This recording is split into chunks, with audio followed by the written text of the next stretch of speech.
Are you looking for an inspiring listen? Something to motivate you?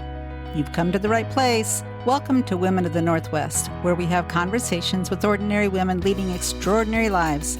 Motivating, inspiring, compelling. Welcome, everyone, to Women of the Northwest. I'm your host, Jan Johnson, and in this episode, Janet Rachlow shares her unconventional journey from a dance major to wildlife researcher. Janet's enduring fascination with animal behavior led her to study species across the diverse ecosystems, from mountain sheep in Alaska to rhinos in Africa. Her current focus in the Pacific Northwest includes studying the ecological and behavioral intricacies of pygmy rabbits, highlighting the significance of sagebrush steppe habitats. Janet discusses the interplay between research, wildlife management, and conservation efforts, bringing attention to the challenges and importance of preserving endangered species and their environments. This is a really interesting episode today, so I hope you enjoy it. And if you do, be sure to share it with someone else you know that would enjoy it as well. So here we go. Let's dig in. Welcome, Janet Racklow, to Women of the Northwest. Happy to have you here today. Thank you. Thanks so much for the opportunity. So you are a researcher. I am. What path took you to that? Yep. And it's a convoluted path, actually. And so when I think about it, I never outgrew the fascination that most kids have with animals. I never outgrew that. And so I get to do what I loved doing when I was 7. But I took a convoluted path to get here, and part of that was being a dance major in college and just roundabout way to get here. Well, that love of animals could have taken you to being a vet or something like that. Could have, and I think my parents would have been very happy with that. But I was always interested in why animals do what they do. When you watch them, why are they doing what they're doing? And so that was really, that still is a fascination that I have. So lots of observation And different ways of measuring and trying to understand. There's a field called behavioral ecology, and it's sort of a mix between just pure animal behavior and then asking questions about how animals respond to the environment to make choices, and then what are the consequences for their behaviors in an ecological context as far as reproduction or survival. So those kinds of questions to me are super interesting, and they're also really amenable to gathering information that's useful for management and conservation of wildlife, which is also another passion of mine. How'd you decide what kind of animals you wanted to study? Boy, I always loved mammals, and I think I just never outgrew that. I have always loved mammals, and I've worked with lots of different types of mammal species, and yeah, they're all fascinating. That's a lame answer. Sorry. Yeah. Talk to us about what kind of animals and how you go about studying them. What would be some of the steps you would take, and where do you go to do that? Yep. So I'll tell you, I've worked on a variety of different species. So I've worked up in Alaska with mountain sheep, which was absolutely fascinating. And I also had the opportunity to work with rhinos. So I spent about 7 years working in Africa on rhinos and asking questions about dehorning and how they manage them, and what are some of the sort of behaviors and reproductive consequences of the way rhinos are managed in southern Africa. So those are super cool. Since I've been in the Pacific Northwest for about 20 plus years, I've been working on a variety of species here locally. We've done a lot of work on pygmy rabbits, which are these crazy little rabbits that live only in the sagebrush ecosystem. And they have many aspects of their ecology and behavior that are really kind of weird and wonderful. So they're threatened in the sagebrush in the same way we think about sage-grouse being threatened. So we've done a lot of work with those species. And in part, when I came here, I was very interested in sagebrush steppe, and there was maybe a little bit less work done on mammals in the sagebrush. And so actually it was a person in the BLM, Bureau of Land Management, that suggested, why don't you think about pygmy rabbits? And we started working on them 20 years ago, and we've continued working on them since. So when you work on them, break it down for people that are not in that area. Yeah. What's that look like?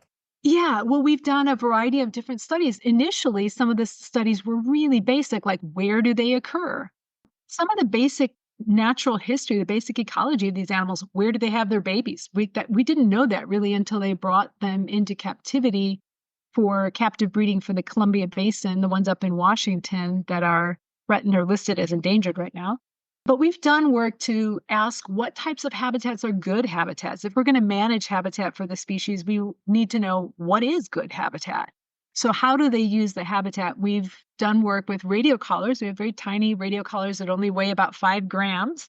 And in fact, more recently, we've been able to put GPS collars on a little tiny, if you can imagine, on a pygmy rabbit. They make them small enough. So we can learn a lot about when they're active, where they're going, what sorts of resources they're using. Pygmy rabbits are unique among North American rabbits and hares in that they're obligate burrowers. So they always have these fairly intricate burrow systems that they use. And so we've tried to understand why, why do they use these burrow systems? What types of soils are important for those burrow systems? Right now, we're doing some work to try and understand how changing climates might affect their ability to persist in different landscapes going forward. So some of the work is observational. They're a little bit hard to watch. They're pretty secretive. They live in pretty dense sagebrush. So sometimes we've used other tools to try and learn more about their behavior than just being able to watch them. I love just being able to watch animals. It's not the best species for really just behavioral observations, but that's okay. So to begin with, though, for you to study them to begin with, there must have been a concern that maybe there was a change in the environment. Yeah. So the sagebrush steppe environment, so sagebrush steppe means a combination of sagebrush shrubs and then a grass understory.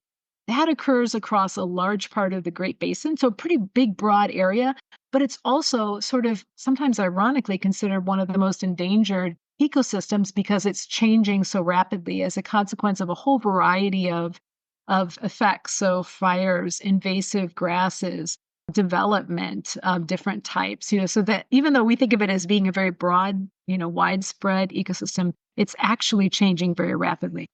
And so the same sorts of concerns that have led to the same sort of impacts to the environment that have led to concerns for sage grouse have led to concerns for other species that live in that system. Pygmy rabbits are, in addition to being weirdly obligate burrowers, they're also obligate sagebrush species. They only live in sagebrush environments.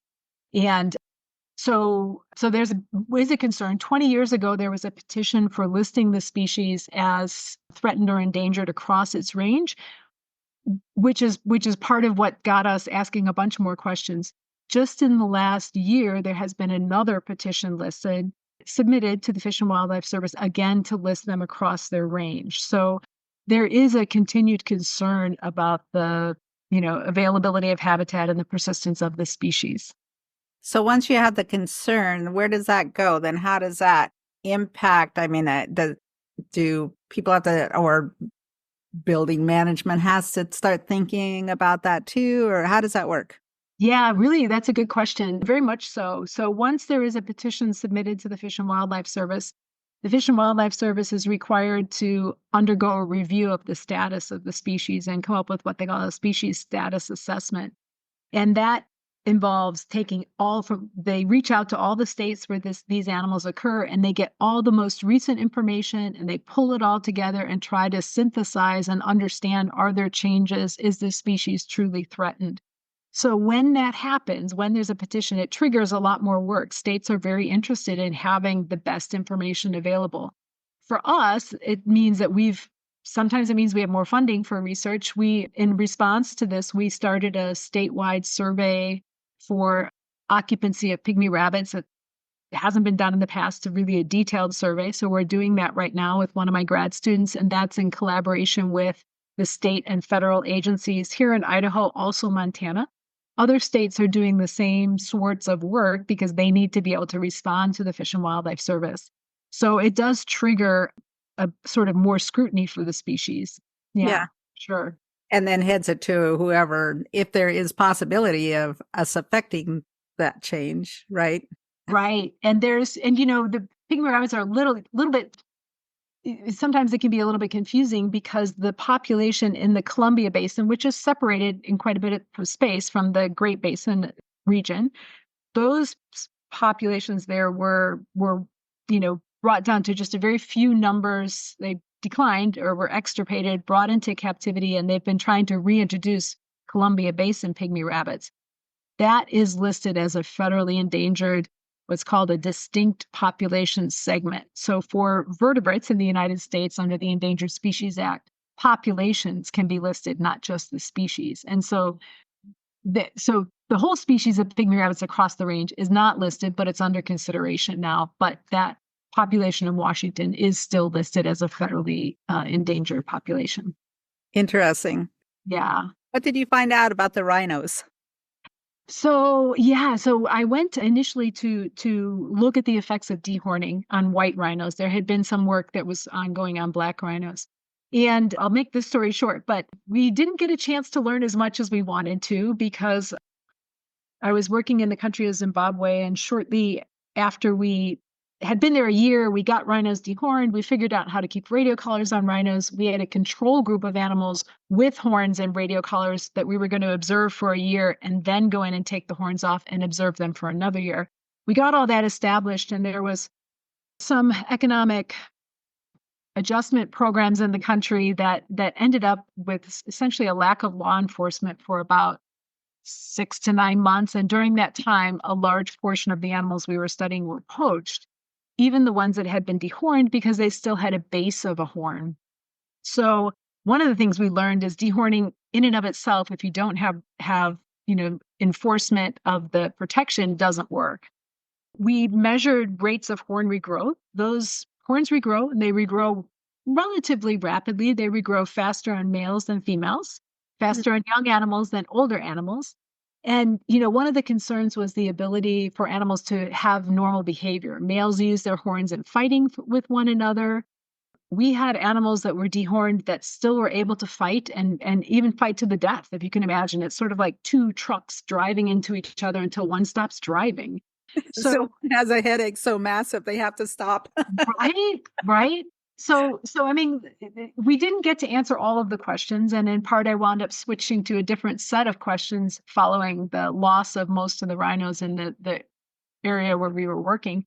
But some of what did come out of that was that animals still exhibited normal behavior. They still had calves. They still defended territories. White rhinos are territorial. So some of what we learned was that, horns regrow, and animals seem to be able to adjust their behaviors associated with that. Actually, dehorning for a long time is something that went by the wayside for rhinos, and more recently, in the past few years, as poaching has intensified in some areas, they are continuing now to dehorn rhinos. So I think it's a tool in the toolbox for how to conserve rhinos, but in and of itself, dehorning alone isn't enough. So what's the point of dehorning? So horns are used for a couple of different things. They're animals are poached and the horns are taken, and they're used primarily in traditional Chinese medicine. And so horns are ground up and used in a lot of different medicinal products. And it unlike what people think, that it's just sort of superstition. Actually, it has medicinal properties. I mean, and many traditional Chinese medicine has a 2,000-year history. Many of the medicinal products really have a function. And so rhino horn does work, but so do other types of horn that have some of those same properties. Another part of it, rhino horn is ground up and used as a paste, as sort of an aphrodisiac, which you might imagine a lot of things ground up in a paste and applied might have that same effect. But those are the primary uses for rhino horn. So it's used in different types of sort of medicinal treatments. And it's worth a lot of money. I mean, it's worth more than its weight in gold. So rhino horn is a very valuable substance. Yeah. So if you were dehorning them, is that right? Dehorning. Mm-hmm. Dehorning, yeah. Yeah. But you were dehorning them. I'm still confused about what the purpose was, why you were dehorning. Oh, to reduce the incentive for poachers to come in and shoot them. Oh, so if you dehorn them ahead of time, then they wouldn't. Okay. The idea was that poachers would, And it's, if you think about it, a risk and a reward, and this is part of having the law enforcement there. There's a risk. Poachers that go into many of these areas are shot on sight. So there's a risk to going in there. The reward is coming out with something that you can sell for tens of thousands of dollars. So it's balancing that risk and that reward to try and, deter people from shooting them. Hmm. Yeah. Hmm. Yeah. Interesting. So then what do you do with the horns when you dehorn them? Yeah. So in the country of Zimbabwe, you could have your own market and that would fund you researching. well, so you're actually asking really good questions. So people did that initially with elephant ivory to try and sort of flood the market with elephant ivory. And there's a real difference of opinion as to whether that's the economic approach, flood the market, make it freely available, or you just get it off the market and it's illegal.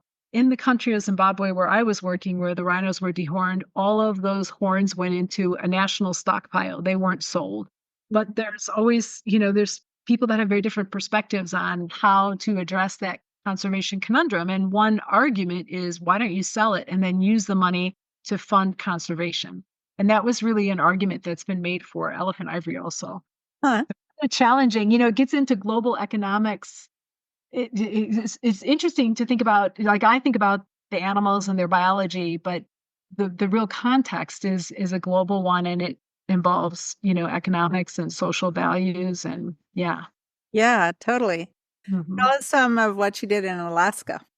Sure. So when I did my master's research at the University of Alaska Fairbanks, and I went up and just worked on a study on moose, which was totally cool. In Denali National Park, moose up above tree line tend to form larger groups. They don't really do that here as much, but there they do, where they're up above tree line. Animals that are more in the open often tend to form groups, in part for security from predators. And they have their mating system is sort of approaching kind of a harem mating system. And so it's absolutely fascinating behavior that's a little bit different than moose in some other parts of their range. So I participated in some of that just as a technician. Super fun. Got to spend, the falls in Denali National Park. I mean, pinch me, right?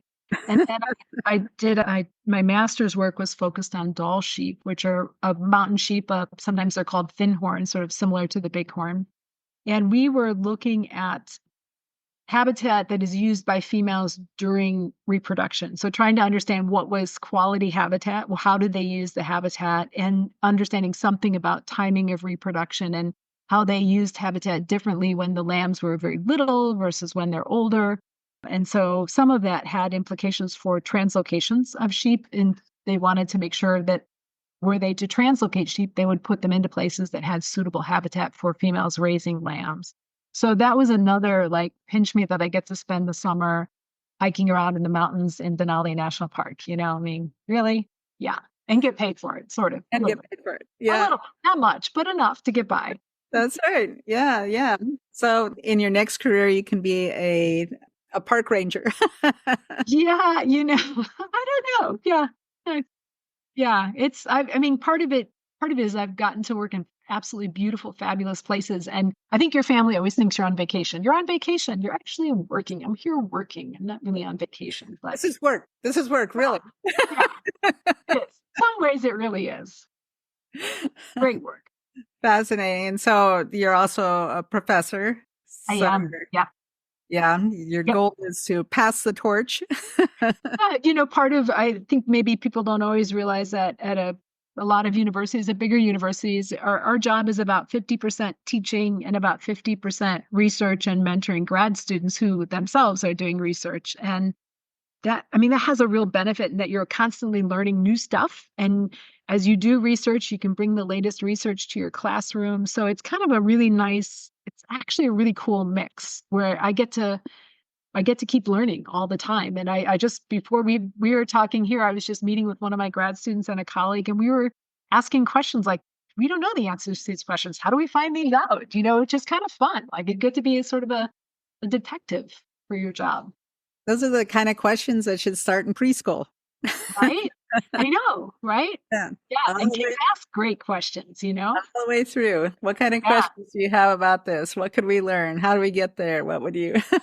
Exactly. Sort of, critical thinking. Exactly. Yeah. So let's see, you're close to retiring. Yeah, probably another 4 or 5 years, maybe. Yeah, we'll Yeah. see. What's on your bucket list? Oh, boy. I don't know. You mean what will I do when I retire? Or Yeah. I don't know. I do like to travel, although I also love spending time in my garden. I think even after I retire, I will still be strongly interested in conservation, and I think finding ways to contribute to conservation and conservation education with maybe a little bit more freedom and time than I have right now will be fun to do. I love doing sports outdoors, so having more time to ride my bike and I hear across Washington, there's a bike trail that goes all the way across Washington, or they're working on that. I would love to ride that. So I don't think I'll be bored. I think I'm gonna be fine. I don't think your husband would let you be bored either, right? Right, I could go on some of his crazy raft trips with him. Yeah, that is great. So, anything else you want to add?